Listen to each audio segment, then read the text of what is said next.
Marissa is the director of the University of Texas Nutrition Institute and lecturer in management at the McCombs School of Business, where she leads an interdisciplinary effort to inspire nutrition innovation, education, and entrepreneurship. Marissa served at the U.S. Department of Agriculture and on the White House staff of First Lady Michelle Obama, and on the very popular Let's Move initiative that Michelle was working on. So Marissa, welcome, and you have the floor. Thanks so much, Lynn. It is a pleasure to be with you all today. Thank you so much for joining to talk about how nutrition can optimize performance. This is a strange era in which we find ourselves. Work from home is the new situation. And so today we're going to talk about how we can take advantage of it from a nutrition perspective, because coronavirus has definitely changed how we eat. The data says that shoppers are limiting grocery store trips, that we're trying to make do with the food that can fit into our pantries and our freezers. And on top of that, we've got new free food ordering services launching from our local restaurants in need of our support. So giving us good reason and easier ways to order takeout. And as our eating patterns shift, we're also trying to exercise. Gyms are closed, but we're still needing to stay physically and mentally healthy without social interactions. So this begs the question, in the COVID-19 era of work from home, has healthy eating become harder than it already was? So let's start with a poll. I'd love to know from you all, how have your food shopping habits changed over the past month as a result of COVID-19?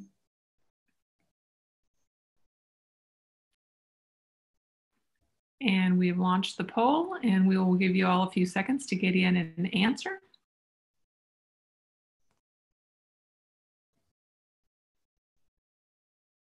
Lots and lots of answers, things we can all identify with. We'll give just about another 10 seconds for everybody to get a chance to enter.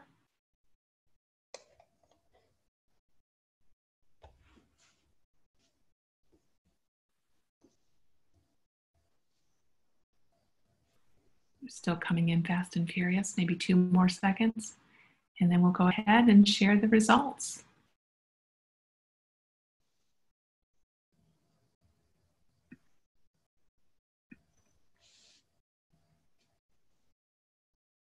Thanks, Lynn. So it looks like everyone is experiencing very similar things, just basing on the trending there of the results. And you are among peers as far as the American public is concerned. As is our group today, most Americans are purchasing pantry staple items more. They're purchasing more packaged foods. They're purchasing more frozen foods. They're also purchasing more fresh produce, interestingly. And about 1 in 5 are starting grocery delivery. What's really interesting about this is that despite all of the behavioral changes and trends towards more shelf-stable foods, Americans report that their definitions of healthy food hasn't changed. So we know that there's some tension there in what we're bringing home into our pantries and freezers, knowing that most packaged foods aren't as great as fresh foods, and what we know to be healthy. So let's talk about what we do about it. Today, we're going to focus our discussion on 3 particular areas in response to how COVID-19 has changed our lifestyle. So most consumers say that they've made lifestyle changes because of coronavirus. The top 2 behaviors reportedly changed so far are hand washing and avoiding social gatherings. However, right alongside those, in 3rd place, as most frequently cited as a behavior change, is stockpiling food and supplies. And 1 in 2 of us are saying that we're doing less in-person shopping. Well, despite these circumstances, our new working reality actually presents leaders with an opportunity to hone an underutilized executive tool, and that's nutrition. Eating strategically while we work from home may not only support healthy immune function, but also protect our mental health and optimize performance while we outweigh coronavirus and endure social isolation.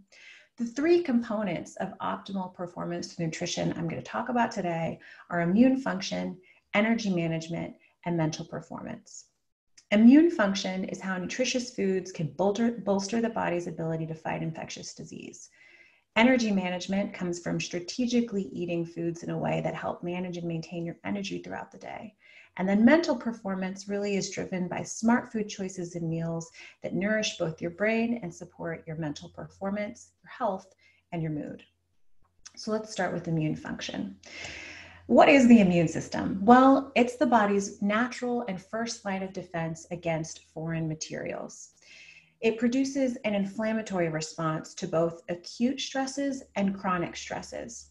This response is called inflammation. It's the body's natural reaction to foreign antigens, which allows the body to neutralize or eliminate those antigens and defend itself.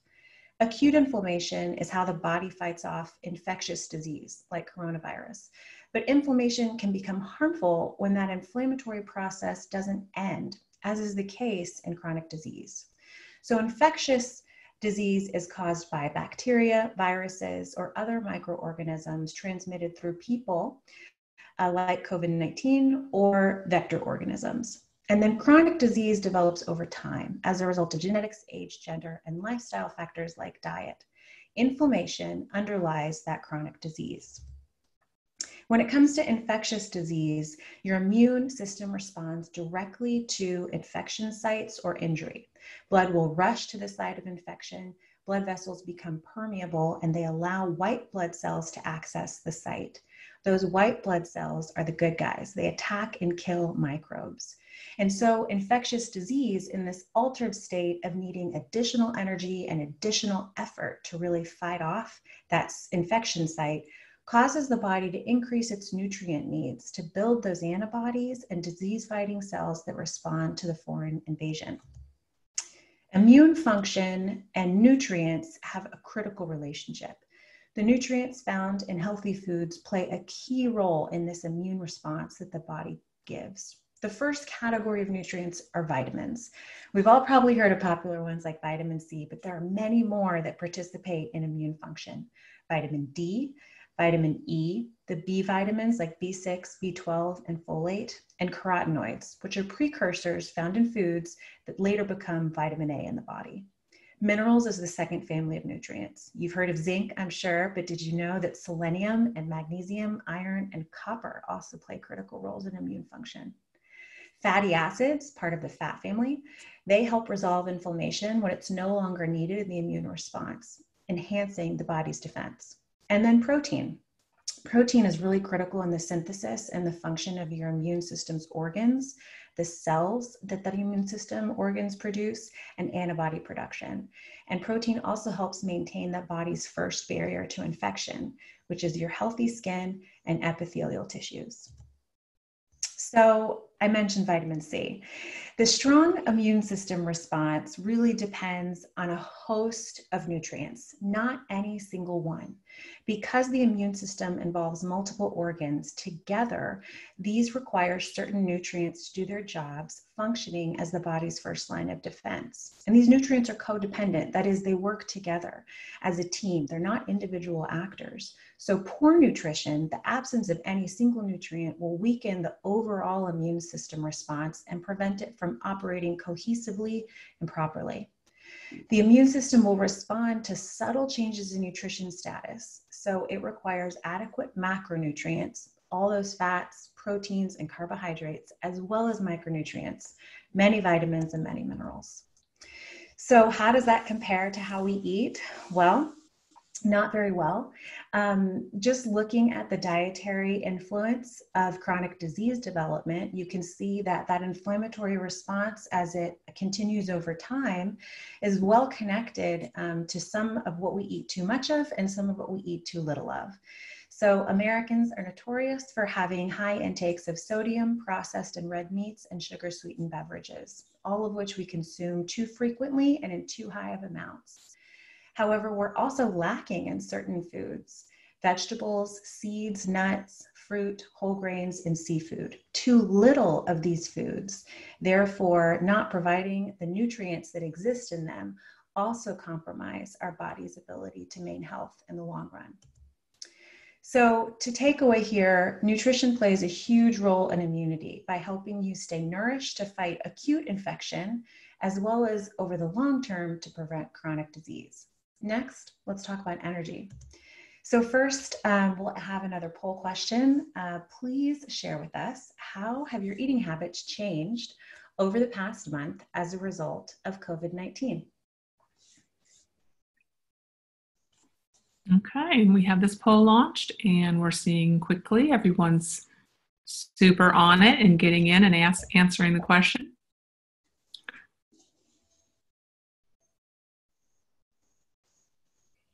Coming in quickly, we'll give it just a few more seconds, make sure everybody gets a chance to get in.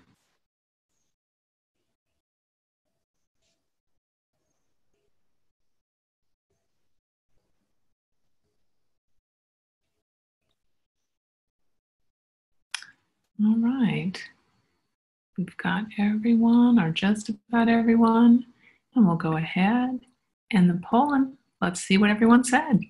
Thanks, Lynn.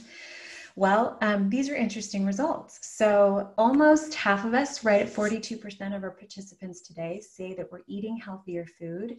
Only about 15% of Americans overall say that they're eating healthy food.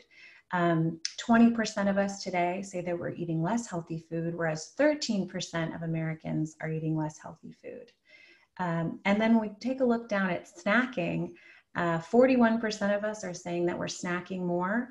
27% of the American population says that they're snacking more. So what we're about to talk about next will actually really play into what you're telling us you're experiencing right now.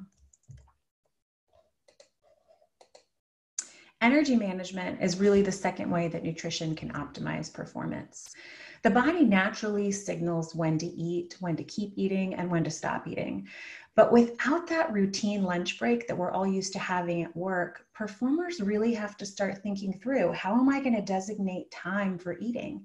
Well, my recommendation is to not just designate time, but also a location so that you can manage your energy throughout the day. Our working environments influence food intake, so designing your life to help you pay attention to those internal food cues can really be critical to manage your energy. I think Jim Rohn, a great entrepreneur, captures this in this quote: either you run your day or the day runs you. So let's talk about those eating cycles. It starts with hunger. So this is a familiar sensation, I'm sure. An empty stomach will prompt contractions, and the absence of nutrients in your GI tract signals the hunger sensation. It's a hormone and it's a mechanical reaction where an empty stomach will send signals to your brain and produce a sensation that says, I'm ready to eat.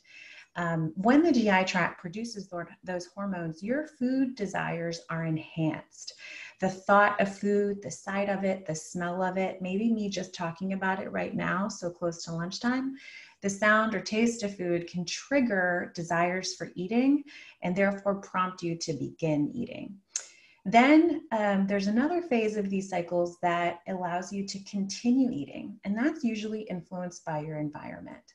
Social cues like who you're eating with and whether they're eating as well. Unconscious eating, maybe you're in front of a screen or in front of the television or your computer, and there's a bag of chips next to you. You may find yourself having eaten it completely without even noticing. Or just the presence of food. This is a buffet line is a good example of how just food being in the area can trigger eating. And then of course the availability of it. If we know that something is there in our pantry that's available for us to snack on, the idea of eating and the desire to eat may prompt thoughts of it. After we're eating, this drives a new phase called satiation. The GI tract now has received food.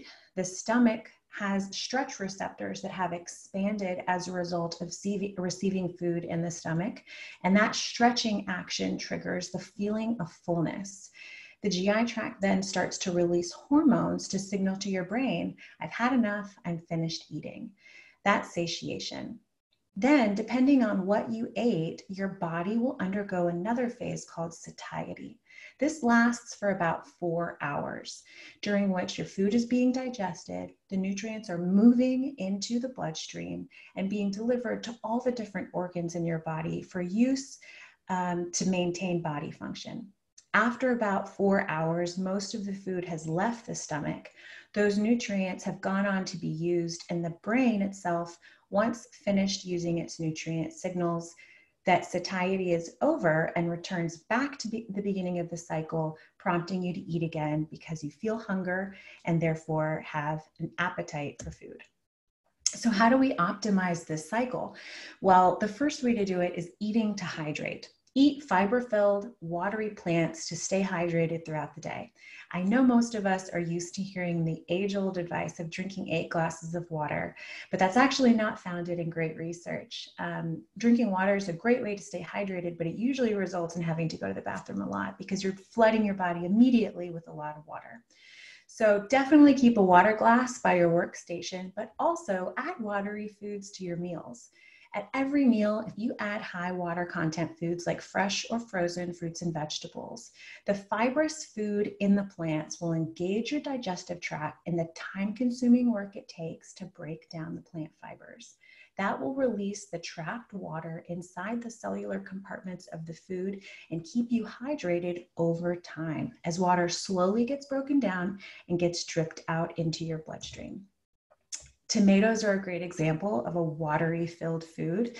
This is unique to plants, where you see here the compartments that are fibrous that surround those really juicy, watery sections of the tomato. Imagine your digestive tract breaking this down over that 4-hour period and slowly keeping you hydrated throughout the day. Just comparing plants to other types of food really demonstrates the difference in water content and calories.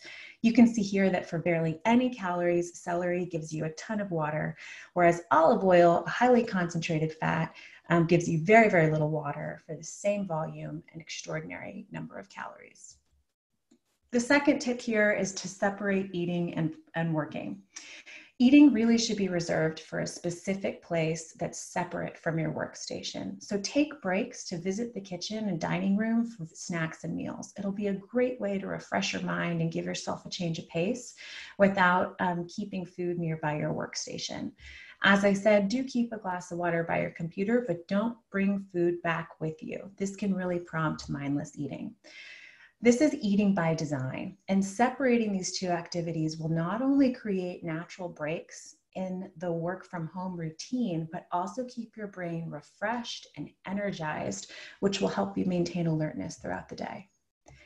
So what's the recommendation on caffeine, you may be thinking? Use it strategically. Caffeine is a wonderful brain stimulant, but it's also a diuretic and an appetite suppressant. So use this to your advantage. Caffeine will dehydrate the body and mask your hunger cues if you keep drinking it throughout the day. It will stimulate your brain, but leave the body hungry without the ability to signal for the food it needs because its appetite suppressant function blocks the signaling. This masking effect can wear off after a few hours for each cup of coffee. So if you're a morning coffee drinker, and you keep drinking coffee, you may feel a really demoralizing energy slump in the afternoon. This may be when you reach for another cup of coffee, espresso, chocolate, any of our favorite snacks at that like 3 p.m. Low. So you can avoid this. So drink your cup of coffee at breakfast, but limit your caffeine intake afterward. And then in the afternoon, switch to caffeine-free tea or other water. If you put all these tips together, this is how you might design your day. So tailor this to what's right for you, but looking at that 4-hour interval in an estimated fashion, you can see that you would start your day off with breakfast. Definitely include protein to make sure you're extending that satiety sensation in between meals, and optimize your coffee drinking early. Then don't forget lunch. Don't skip it. Build a plate that's heavy with those fresh or frozen vegetables, those water-filled plants to stay hydrated and prep your body for the energy it needs by the time it gets to the afternoon. Then have a snack. Choose foods with both proteins and fats, and focus your fats on omega-3s, like those found in nuts and seeds and fish, to power your brain through the afternoon. And then finally, enjoy a great dinner. Give yourself a mental boost of endorphins by preparing it with family, housemates, or even friends on teleconference. Research shows that households that eat together have much better relationships and fewer painful social dynamics by enjoying each other's company and conversation. Healthy meals that are home cooked are usually more common than those that are ordered in as well. So you have a lot more ability to control what's on your plate by eating dinner and cooking dinner together. So we just wrapped up the second section here on how nutrition can influence your energy. And we talked about recognizing your internal eating cycle cues, eating water-filled, hydrating foods all day, and designating when and where to eat at home so you're designing your day and in control of what it looks like. Now, let's move on to our third section and start with a poll. How have your meals changed over the past month as a result of COVID-19? Okay. Everyone's getting really good at this, coming in really quickly. So we'll give this just a few seconds and then we'll go ahead and see what everyone said.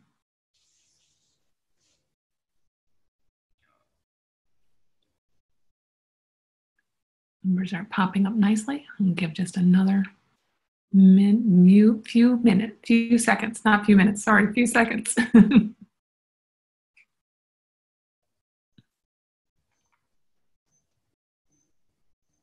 Right.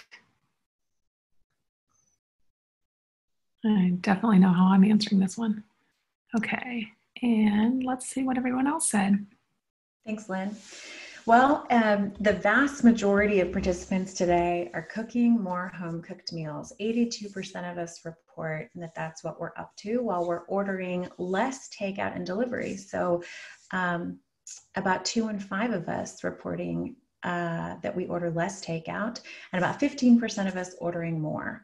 So compared to the American public, we're actually over the median index right now for cooking more at home. 47% of Americans are saying that they're cooking more meals in the house as a result of COVID-19, which is really excellent for this audience because, as I mentioned before, cooking more home-cooked meals not only has been seen to be healthier, but also gives you much more control about what your day and your energy and your performance is going to look like.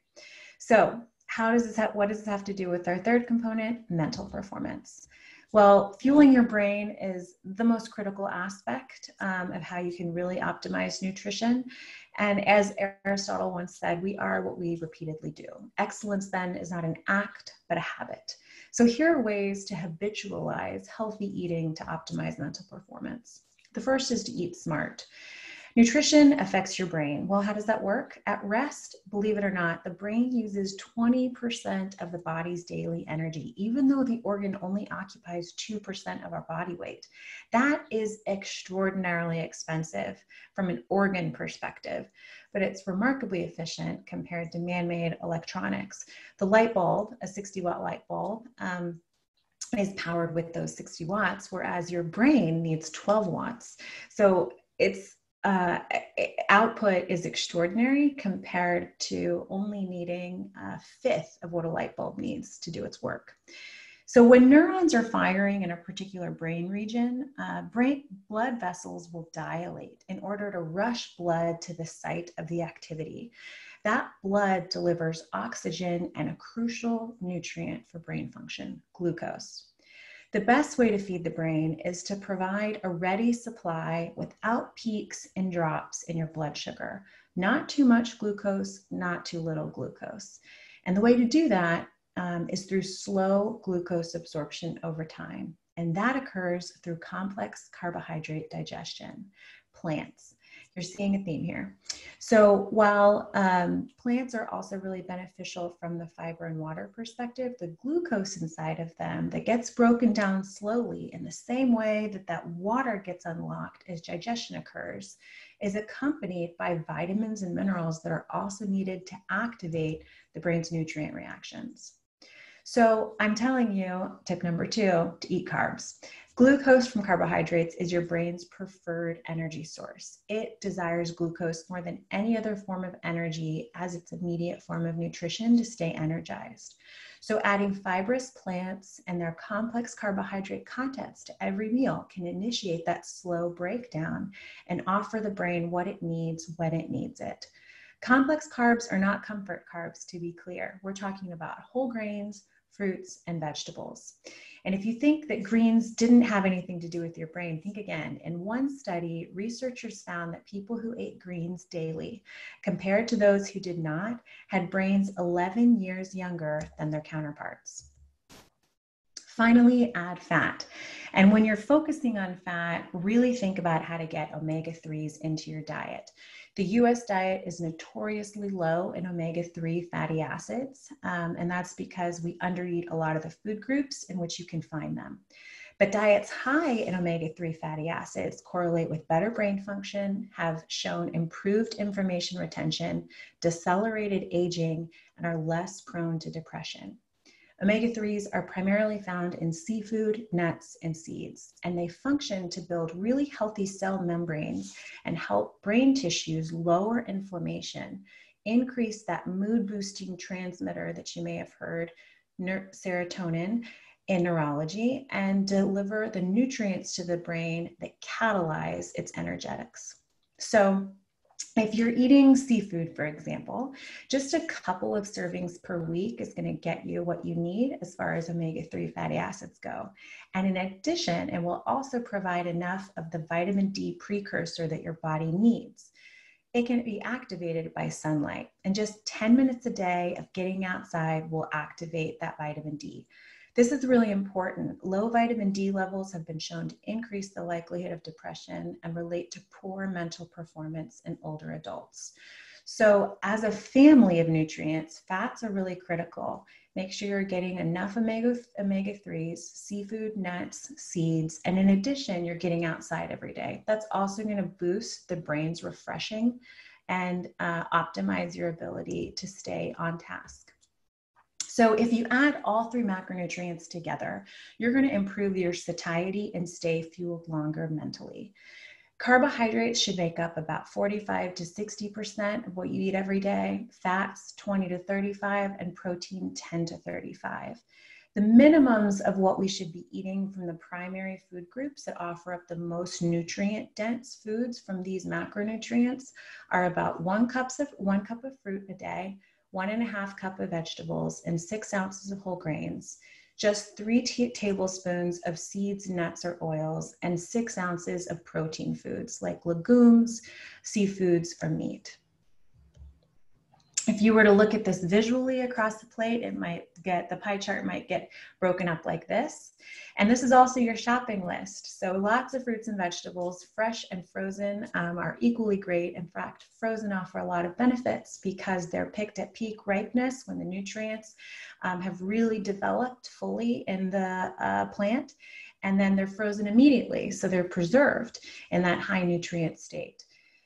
Carbohydrates that I'm a big fan of because they have such powerful nutrient content are bananas, Brussels sprouts, strawberries, broccoli, tomato, asparagus, watermelon, and beans, anything from the legume family. And then on the whole grain side, adding quinoa, oats, whole grain wheats, whole grain barley, brown rice, and wild rice. Fats really to focus on are those omega-3 sources like walnuts and flax seeds, avocados, nut butters, and fish. And then in the protein family, legumes, again showing up here, beans, lentils, eggs, peas, and fresh or canned seafood. So we've talked about brain power and its relationship to nutrition now. Eating complex carbohydrates, beneficial not just for water and fiber, but also for slow absorption and digestion of glucose throughout the day.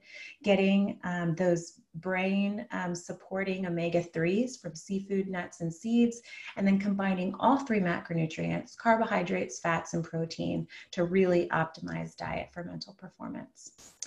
In summary, we've talked about how to stay nourished to support your immune function. Diet can provide the nutrients that your body needs to build a strong immune response to infectious disease and over time prevent chronic disease.